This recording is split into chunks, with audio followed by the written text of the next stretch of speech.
Welcome, everyone, to another episode of the Politics Unleashed podcast. My name's Danny Haken, and I've got the full crew. I've got Chris, I've got Michelle, I've got Jesse.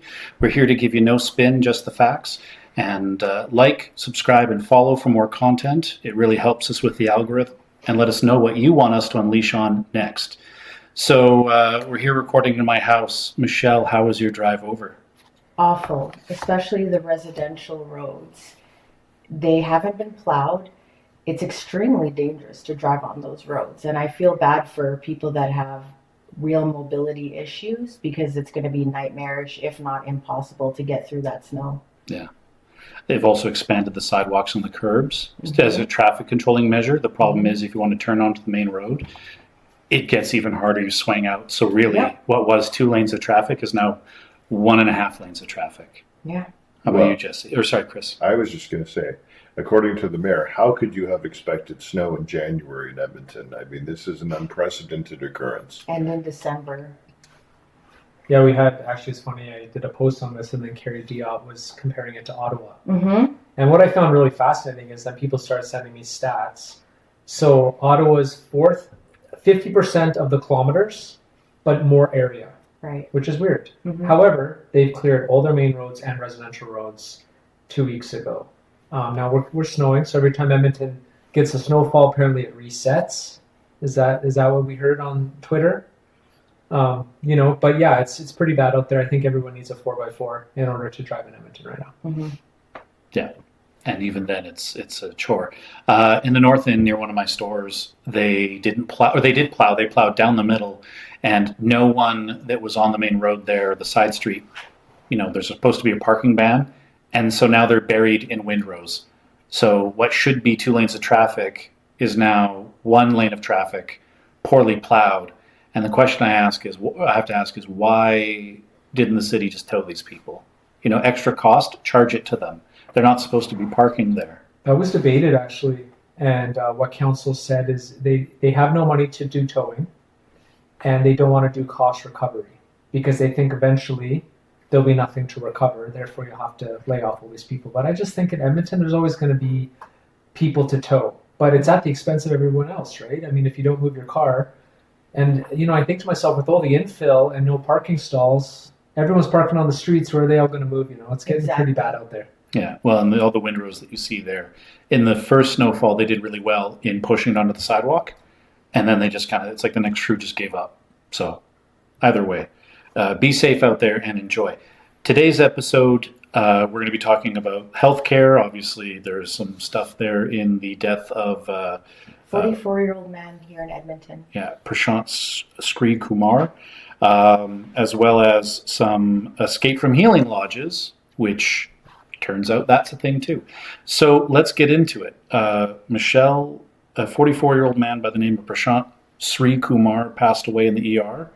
Mm-hmm. Go ahead. Yeah, so he went to the Grey Nuns Hospital, and he was reporting that he had severe chest pains. And instead of triaging him right away, they took all of those measurements, right? They just wanted to know where his heart rate was at. His blood pressure and heart rate was through the roof. They let him hang out in the waiting room, and he was in the emergency for a total of 8 hours before this poor man passed away from cardiac arrest. He is a husband. He has 2 young children, I believe. And it's just absolutely appalling that they treated this man worse than an animal. I mean, my cat was sick a couple of weeks ago and we took him to the emergency vet and he got better care than this poor man. And I hope that his wife sues the shit out of that hospital and they find out who those nurses were and they should have their licenses removed. I mean, firing is the bare minimum. They should have their licenses removed. That is so negligent to cause harm. It goes against the standards and ethics of nursing and of medicine in general. Do we know how triage works? So when you go into a hospital, you go up to the thing, you say, my chest hurts. Is that what happened? Right. So when you have that kind of severe chest pain, or perhaps you have a severe head injury where there could be a brain bleed, or obviously there's amputation, or if you're pregnant, they should take you in right away. It should be a very timely manner. You shouldn't be waiting more than an hour to see a doctor. Yeah, I know I saw Raj Sherman, Dr. Raj Sherman, I suppose, who's well known as a former MLA, former Liberal leader, former PC MLA, former UCP candidate. He's had a few hats on there describing it, and I forget if he said it was a system out of 1 to 5 or 1 to 6, but he said he couldn't really foresee how you would ever triage someone who came in complaining of chest pain as less than a 3, or just because, he said usually you should see a doctor in an hour or so, because, this is very serious. And my own opinion, I mean, to go beyond that, is simply that this was a complete and absolute failure by the Grey Nun staff who were triaging this gentleman. It's basic first aid that if someone's complaining of like chest pain, with pain that goes into their arm, and they have dizziness and all these other symptoms, if they have symptoms of, a heart attack. So the fact that this nurse looked around a room of people with a variety of ailments and thought the guy who was complaining of symptoms that are commonly associated with a heart attack and decided he could wait 8 hours, it's negligent. I'm very, if this lady sues the Grey Nuns and this nurse, she's most likely going to be successful, and she's going to get damages for the wrongful death of this individual, because leaving this man, to die when they could have intervened and given him some blood pressure medication or otherwise taken action to prevent his death, it's extremely negligent, and it has real negative effects. Obviously, he lost his life. That woman lost her husband. Their children lost their father, and they lost the support he was going to provide that family for however long he would have lived. So the horrible negligence there has just had a devastating effect on that family. And it really shows the frailty of our healthcare system, where, unfortunately, just putting millions of more people into Canada has essentially overwhelmed the system in a way that's really unsustainable.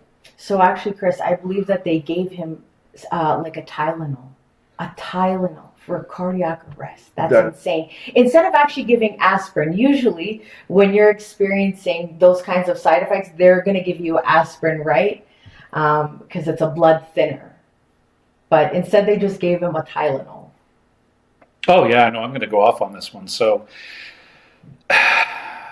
interestingly enough, everyone with their knives out, the usual suspects, are coming out and saying, oh, well, the premier has failed, the province has failed. But it's like, okay, well, hold on, let's go through that. Is it the premier's responsibility?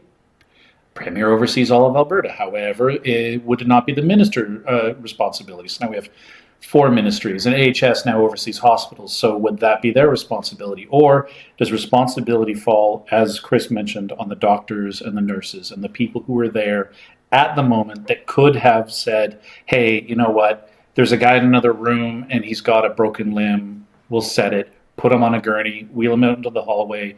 This guy's complaining of chest pains and can't breathe. Let's get him into a room right away where we can serve him, because I don't know how they're determining triage. I don't know how they're determining that this person, they got here sooner, so we've already assessed them. Sorry, move them out. Mm-hmm. But the question then becomes, like, who's making these priorities? And I guarantee, like, none of them are going to be held accountable. Yeah, so the politicians, it has nothing to do with them. They're in control of rather how Alberta healthcare, how their money is being spent and allocated, rather what amount of money they're giving them and the amount of hires and this and that. But they're not there. They're not like omnipresent. They're not like a god that can just monitor you and police you every second of every day. That's on the nurses. So the nurses are essentially they're like the gatekeepers to the doctors. So it's completely on the nurses, not on the doctors there, because they're not aware of a situation until the nurse actually tells them. And I mean, this is no surprise to me. I was in the emergency a couple of years ago, and there was this cancer patient. She was beside me, and she was so sick, and she was freezing. She had asked them for a blanket for over an hour ago. And she's shaking there. I'm looking at her and I'm like, are you okay? She's like, I asked them for a blanket. They didn't give me anything. I went up to the desk. I said, I want a blanket right now for that lady. She's suffering. She's a cancer patient. She needs one right now. They went and got it right away. If you're not hard and you don't like advocate for yourself, they're just going to ignore you. It's insane. It's almost like, I hate to say it, but the field of nursing, it's not the way it used to be. They used to be the most compassionate people on the face of the earth, and now it's almost like the mean girls in high school. Michelle, I'm going to challenge you though and say, every day on Twitter, people talk about the failure of our healthcare system. Smith said she was going to solve it in 90 days. We all have that quote. I mean, it does start at the top, doesn't it? I mean, hypothetically, like. But how does Danielle Smith control competency and empathy? Triage. You hear 12-hour lineups. I mean, what if you can't even get to the patient because you have 50 people ahead of you? I mean, there is a systemic issue in healthcare. So I hear, right? So, like on the, I agree. Nursing, the care doesn't seem as caring anymore. No, but it's not competent either, because this guy's clearly coming in with chest pains. You don't just brush that aside. It's not like he has the damn What if there's flu. 50 people ahead of him? Are they all having a heart attack? Are they all? I don't know. Exactly. But most people aren't. But hypothetically, Well, we're if going the to find system's out done that, right? because they're investigating now, Yeah. and they're going to get sued. They are. I mean, those are the two ways that, well, we may not find out about the lawsuit, because my expectation is the family will get a substantial payout, because the reality is, while you have some people on the left and the NDP screaming it's the fault of the government, it really isn't. Because if you're having a heart attack or you're having a stroke, the way our healthcare system is supposed to work, and the way triage in general is supposed to work, are the people in danger of dying in the near future are supposed to go to the front of the line. In a utopia.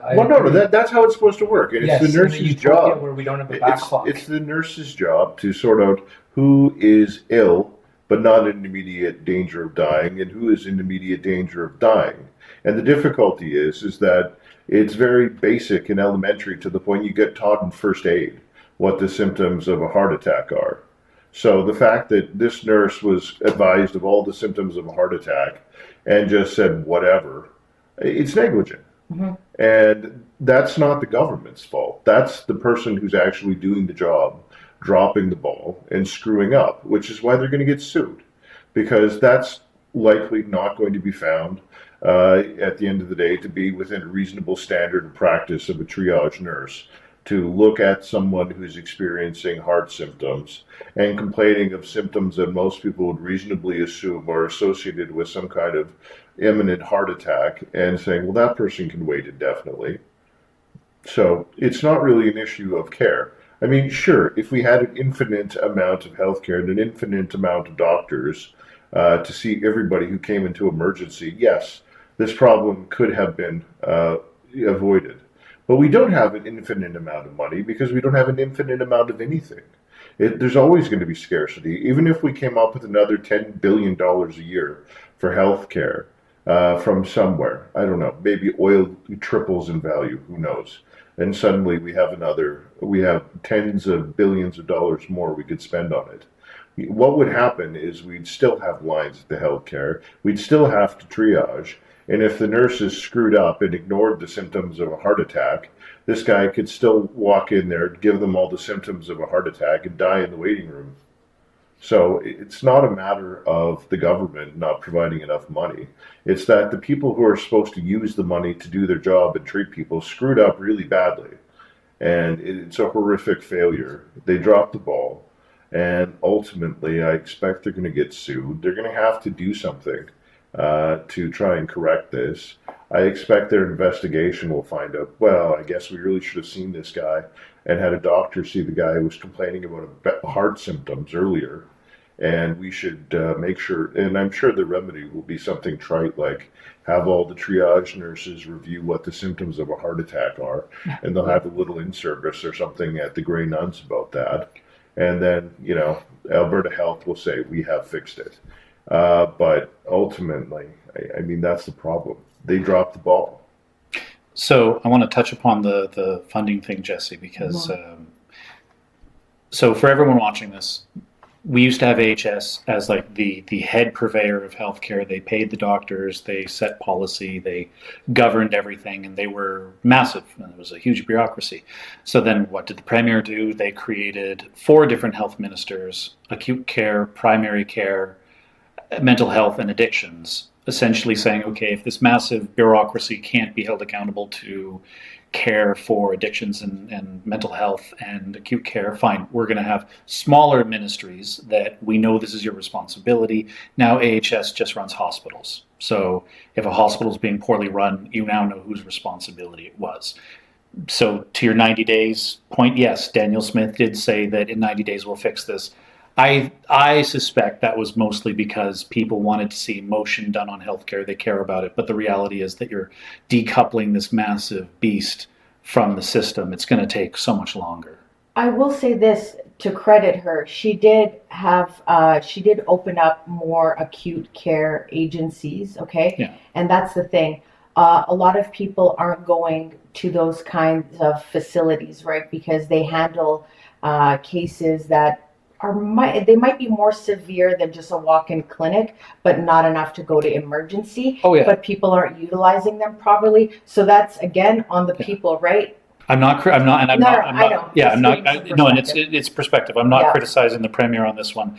By the way, people are also going to point out to this and say, "Oh, well, there's not enough money being spent on healthcare." Except that in 2025, we were spending $28 billion on operating expenses alone. So a question then has to be, are ERs being flooded with people who don't actually need to go there? So like you said, there's other facilities that provide services, and trying to find them, you can go to the albertahealthservices.ca where there's facility and program information, but I just tried playing around with it. I'm not in any emergency. It sucks. Well, there's actually only one other option in Edmonton that's not ER. What's that? Although it's the one in Highlands. So it's urgent care. Yeah, which urgent is sprains care, and breaks and stuff like that. All those people go to ER. And that one's also at capacity. Calgary has 5 of them. We have 1. So there's like a gap occurring in Edmonton fundamentally on that side. Yeah, that's fair. But I think that should be addressed. That should be addressed. But I think more people should also be aware, like, if you burn yourself, you break yourself, you cut yourself, if you can have the time to find the information, go, oh, I could wait at the ER, or I could go to this clinic near me that handles that service. Mm-hmm. I think providing people with that kind of information would maybe help offload the stress on the ER. However, there's other issues now with the hospitals and their respective ERs. And just kind of a fun fact about funding. So between 1957 and 1976, the federal government, when the healthcare system was created, agreed to cover 50% of all healthcare costs. However, that changed in 1977. The funding arrangement was changed to a grant system combining cash and tax transfers, ending the proportional cost sharing, allowing feds to reduce their limits over time. As of today, or I should say last year, they provided or covered 19.4% of healthcare costs. That's absolutely appalling, seeing that we're sending out billions to other countries for random organizations or the countries themselves. Yeah. That's inexcusable. We shouldn't be doing that at all. The highest we had in the last, say, 5 to 6 years was in 2020, where it was 21.8% of healthcare costs covered. And what's the nominal tax rate provincially? Like what, 14%? And then federally, it's what, 32%?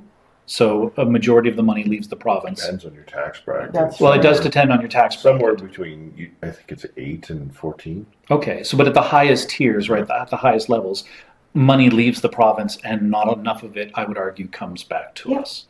And I see, Jesse, you've got something spooled up there. But I just Michelle's point. I love the end of the year stuff, because you see all those grants, and you said leaving, right?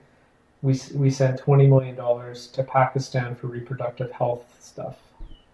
I think this adds up to about $500 million. Like, why can't their government take care of their own people? Why are we like the ATM of the world, us in the United States? It's just insane. The Western world in general. The Western world in general, you're right. Yeah. This shit needs to stop. We need to take care of our own citizens before we even give them a penny. Yeah. What are you saying we could do without grants to Jamaican female entrepreneurs in green technology spheres? Is that a real one? Please tell me it is. I'm pretty sure it is. I might be conflating two of them.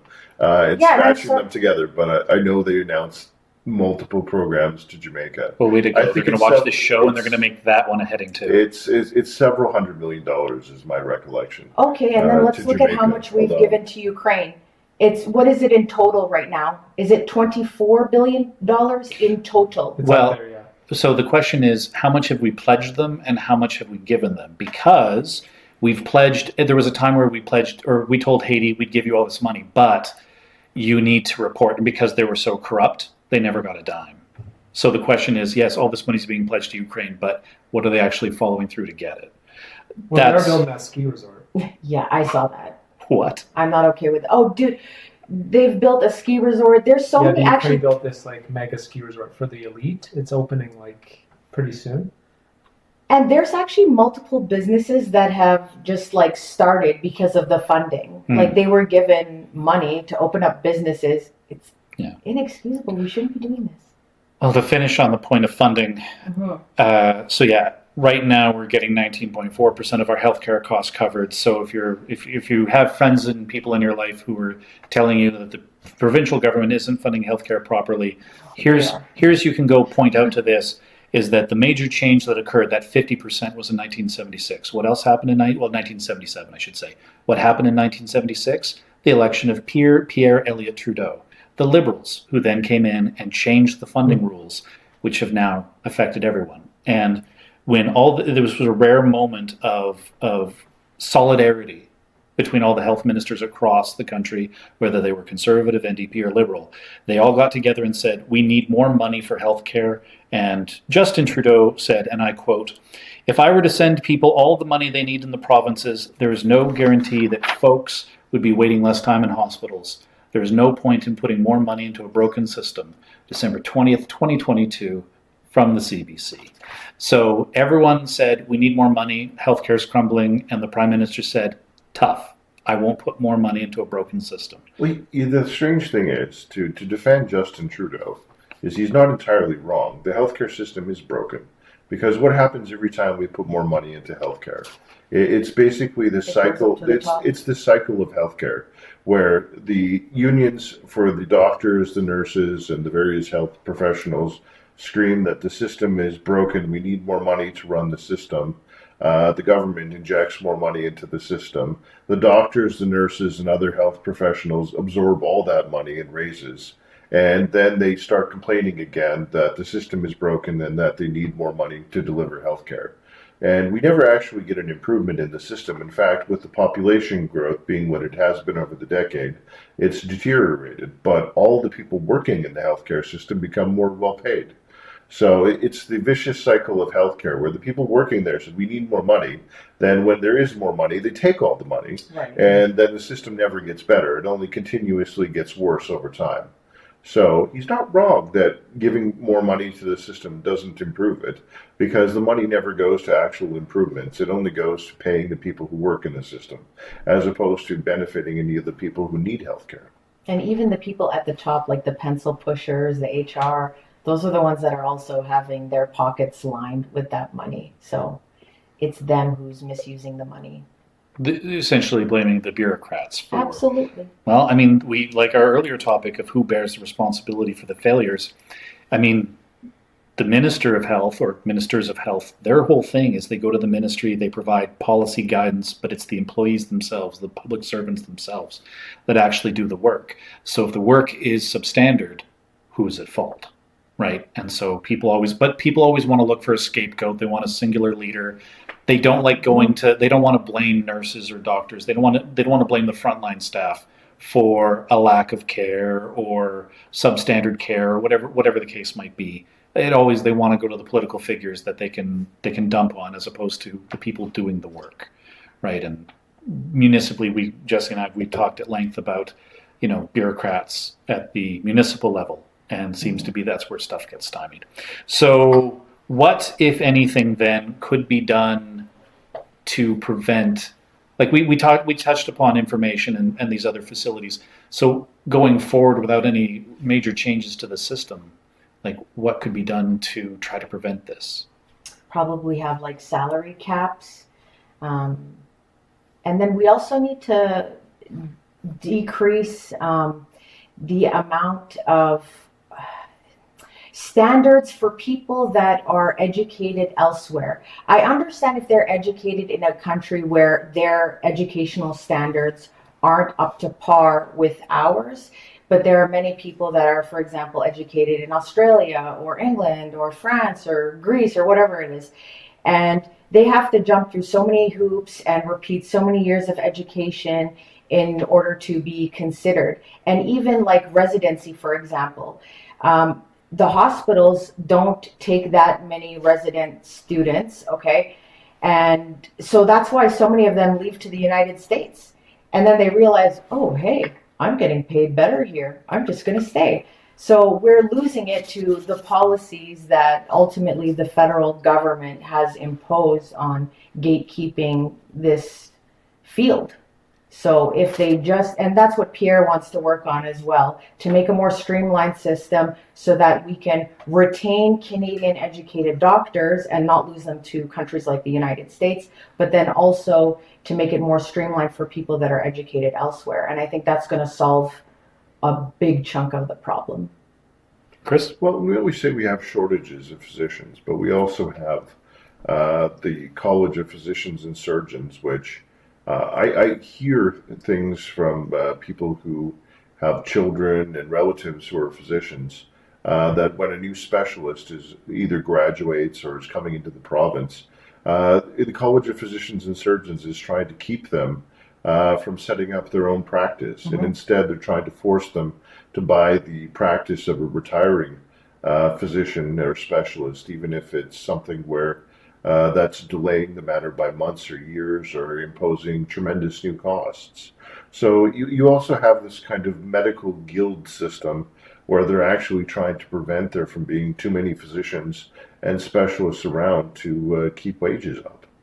So we have bottlenecks coming at us from a number of fronts. It's not just a lack of money, it's also that there's kind of these trade barriers that the professions put up to try and prevent us from having ready access to doctors. So, the problem is really kind of intractable. I do think what the provincial government is doing with healthcare, where they're going to encourage doctors to practice privately after they've put in 40 hours a week, is good, though. I mean, it'll, in all likelihood, create more medical care overall. Because you'll have some doctors who are treating people who don't want to wait. And if you can pay to cut the line, I mean, aside from, some people who have their concerns about, well, it's not fair that rich people get better care. Yes, but at the same time, if these people really want better care now, they just go to a fully private clinic in BC or Edmonton. There's a couple and pay anyways. So all you have is a few other doctors putting in some extra shifts to make some extra money, and I really don't see a problem with it.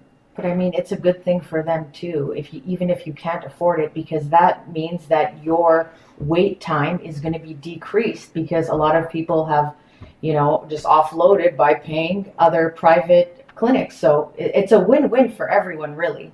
Well, yeah, I mean, if someone pays $7,500 to get their knee scoped or replaced or whatever the actual price winds up being, I know for some of these things, the province is paying like $10,000, $11,000 for a shoulder surgery. And that's the price they were charging at a clinic in BC to do the same thing a couple years ago. So if someone's paying for that to get done, it means that the line is getting cleared up because that person was sitting on the list otherwise, and they were taking up spaces. But if there's now extra surgeries being done because someone says, well, I have $11,000 to spend, and rather than waiting 2 years for this to take place, how about 3 weeks from now? Mm-hmm. That sounds a lot better for my life, because it's inhumane how long some of these people wait for things like knee surgeries, shoulder surgeries, hip replacements, and all this other stuff. And if that can get done sooner, it should. Mm-hmm. It's just a quality of life issue. Absolutely. Yeah, because you can get put on an 18-month waiting list to get on an 18-month waiting list. So it's a waiting list to get on the waiting list. Pathetic. Well, you have people dying from cancer before they ever see a cancer specialist. Yeah. Jesse, final words on that one? The only thing I don't love is how the government is using these European models like Switzerland. However, Switzerland's a user pay model.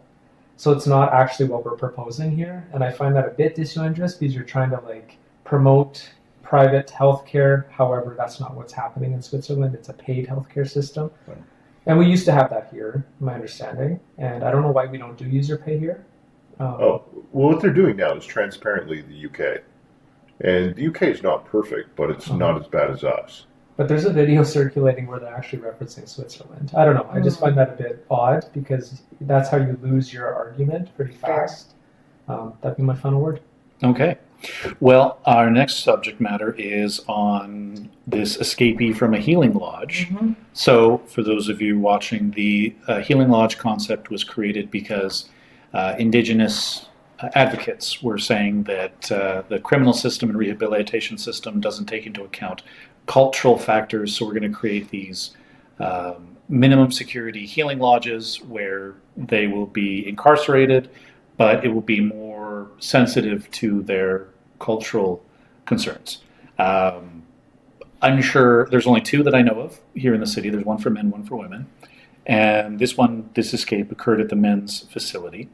So, right. Cody Crane, who was serving 10 years for manslaughter using a firearm, possession of a weapon, and obstructing a peace officer, marked the seventh escape from the Stan Daniels Healing Center in Edmonton. And by the way, 7 of 9% of the escapees in 2024 occurred at such healing lodges, up from 50% between 2018 and 2019. Most of these escapees were serving time for violent offenses, but also within 2 weeks, about 80% of them are caught. So it's not like they're all at large, but what an absolute waste of time and resources, because you have to think of the money and time that was spent to capture this person, sentence this person, take them now to some form of prison, only to have to do it all over again. Right. And I just want to make a correction. His name was Shelby Crane. Shelby Crane? Shelby. And so he's 33 years old. And this is the thing. Those healing lodges, those healing centers rather, I'm sure that they could be effective when it's for the right kind of prisoner. When we're talking about like drug addicts, maybe even drug dealers, theft, you know what I mean? Something small like that. When we have someone here who's currently, Crane is currently servicing a sentence. That doesn't even make any sense how they wrote that. So he's serving, that's what they meant to write, a sentence of over 10 years for manslaughter, use of firearm, possession of weapon for dangerous purposes, and obstruct public police officers. Yeah, that's not a crime where you take someone to a healing center. That's someone who deserves to do hard time in jail, period. So it's just ridiculous that we would put him in there. This healing center, it's Indigenous? Is that what I mean by healing? Yeah, they're usually more geared towards that, yes. So are there centers that aren't Indigenous that are considered this type of rehabilitation as well? Well, I mean, they do have some minimum security prisons, That's as I this understand it, which are effectively, in some cases, like farms. Where like there's a women's jail, right, in the West End? Yeah, that's a prison. But is that minimum or? No, that's max. And so, but this one, it's minimum security. You don't put someone who's in there for having weapons and they committed manslaughter and obstruction. You don't put that person in a minimum security healing center. I mean, how disrespectful is that to the victims too? Like, that's just insane that we would even entertain that. I think, one of the issues that who are you putting into these various centers based on the crime that they committed? So I think we could all agree that like petty theft or general theft, but non-violent, sure, minimum security. Right. But the minute you use a weapon, the minute someone's life is taken, maximum security. Mm-hmm. And I would argue that because you made the conscious decision to end someone's life in the pursuit of a crime, you're likely to do it again, right? Past performance predicts future performance. But also, I mean, prisoners that, they're like gang affiliated, they're well connected. You obviously wouldn't want them in a minimum security either, right? Because, my God, they have so many connections. They would just take them right out and probably send them out of the country to escape. Well, and some actually, Jesse, we learned this at a police or municipal event where many candidates were there, and we had the who is now Warren Dreichel, the new chief of police, was there, and one of the questions that was asked was, if these gangs in Edmonton are now becoming so technologically advanced that you've had to change the game and how you pursue them and protect youth from joining these gangs, like how quick is the turnaround time on, oh well, their technology is advanced now, our technology, like, right, it's an arms race and who's winning. And their response was, we're doing the best we can. Right? Unfortunately, like things like this, it's due to virtue signaling. Okay, that's why they got a lesser sentence. That's why they were permitted to be in a healing center instead of a max prison. We need to actually stop doing that. It's not doing anyone any kind of favors. So, Chris, you're the lawyer. Murder to manslaughter. What's the distinction? Well, murder is usually something that's premeditated, which means you had an intention of killing someone. The distinction with manslaughter is essentially you get in a fight or something like that and you kill the person, but it was kind of a spontaneous thing. Like you had an argument and it escalated into a fist fight or something, and the other guy dies because you hit him and he falls over, hits his head on a table, and cracks his skull open or something like that. That's kind of the classic distinction. Well, murder is, well, I got my knife and I walked over to his house, kicked in the door, and I stabbed him to death. You had a settled intention of killing someone. That's a distinction. But I mean, in this particular instance, I mean, it is absurd that you're putting someone who's basically been sentenced to 10 years of imprisonment for manslaughter and assault with a weapon into what has to be a minimum security facility. That's not appropriate. This is someone who's been put away because he's a danger to society. So why are you putting him into a healing lodge, which is going to be some kind of minimum security facility that's not at all akin to what we would expect of a prison? Like some of these minimum security facilities are really, they seem more like kind of lousy resorts. They're almost like camps for kids. They have like hockey rinks and skidoos and horses and ponies and everything like that, where they're trying to entertain these people and give them things to do to make them more productive. Which, you know what, I mean, I understand if it's something where, you have some people who've committed relatively minor crimes and you're trying to rehabilitate them, have them work through their trauma or drug addiction or something and get them into a better frame of mind. There's an argument that that's appropriate in some cases. It's just when you're applying that to people who kill people, it doesn't make a great deal of sense. And it starts to become pretty ridiculous. Like we all think that killing another human being should be taken very seriously, and someone who's being punished for that should actually be punished for that, rather than the concern being shifted to sensitivity about their well-being. I mean, it's supposed to be punishment first and foremost, and protection of the public. And I think that gets lost with a lot of these really left-wing people. I mean, primarily, we put people in jail to keep them away from everyone else because they're a danger. And it's also supposed to be a punishment because they've done something that's wrong. And whether or not we rehabilitate people is supposed to be a third kind of almost bonus objective. We'd like them not to do it again, so we have an interest in rehabilitating them. But protecting the public and punishing the individual are supposed to be the most important aspects of that. It's just funny because he's 33, so he's not like an older dude with mobility issues. He's 6'2" and 241 pounds. And he's in there for violent crimes. Yeah. So he didn't really even have to sneak out through the back door. He could use force easily based on his size. It's just insane that he was even considered to be in that healing center. Well, and so did they do it because it was manslaughter, not murder? And then my question would be, did someone plea down to manslaughter because murder would have been harder to prove? Which we don't know, admittedly, because I haven't done any research into this, but is that not something that would be likely to happen? it's possible that someone, I don't know anything about this individual case. I mean, Yeah. it is possible that he was originally charged with murder, but pled to manslaughter. I don't know. Right, because well, that's the thing is it could have been murder, but then it could have been pled down to manslaughter. But at the same time, you shouldn't have someone who's convicted of manslaughter and assault with a weapon in a minimum security facility. In and of itself, I mean, those should be putting you in at least a medium security prison I would completely because agree. you're an offender with a history of severe violence at that point, and we don't even know what, if any, other record this guy has. And I don't want to be stereotypical, but usually you don't start off with a murder.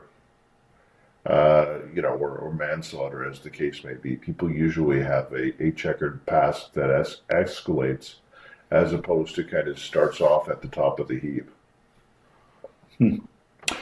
Well, that's fair. I'm sure more information about this will come out, but it would be interesting to put some things together. Like, so he's in a minimum security prison because he potentially pled down. Again, this is all supposition. Pled down for murder to manslaughter, probably because the Crown couldn't prove murder, but manslaughter, the burden of proof was much lesser.